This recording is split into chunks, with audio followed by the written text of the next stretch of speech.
For decades, Pastor Pat Robertson stood as one of America's most recognizable and controversial religious figures. A televangelist, political and founder of the Christian Broadcasting Network, CBN, Robertson shaped the way millions of Americans viewed faith, politics, and morality. His powerful sermons, political commentary, and frequent television appearances made him both admired and criticized. But as the years have passed, more truths about his legacy have emerged, truths that reveal a darker, more complex side of the man once hailed as a spiritual leader.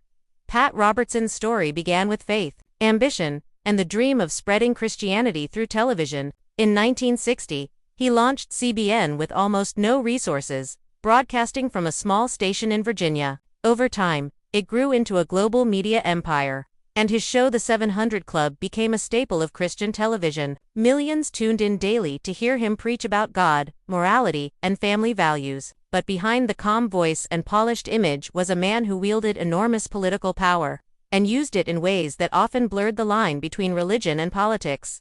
For many, Robertson was a symbol of conservative Christianity. He spoke out on every major political issue, from abortion and same-sex marriage to foreign policy and natural disasters. Yet his words often sparked outrage. Over the years, Robertson made controversial statements that many found insensitive, unscientific, or even cruel. He once suggested that tragedies like earthquakes or hurricanes were signs of divine punishment. He linked global disasters to what he saw as moral decline. While some followers saw these remarks as prophecy, others saw manipulation, using fear to control public opinion and maintain influence. The darker truth about Robertson lies not only in his words but in his reach. Through CBN and his political organization, the Christian Coalition, he shaped American politics for decades. He advised presidents, funded campaigns, and helped turn the evangelical vote into one of the most powerful political forces in the United States. Critics argue that Robertson's version of Christianity became less about faith and more about political control, a movement that blurred compassion with ideology.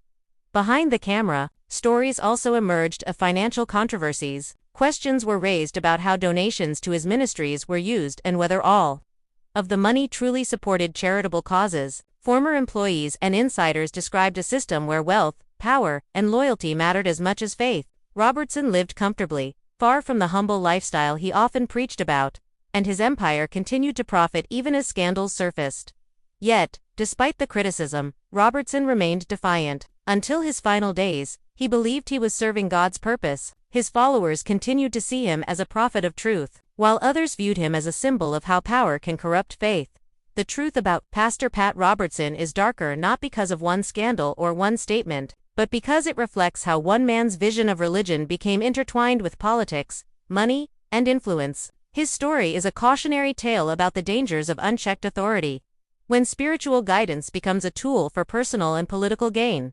Today, as people look back on Robertson's long and complex legacy, the question remains, did he truly spread God's word, or did he use it to build an empire in his own image? Whatever the answer, the truth about Pastor Pat Robertson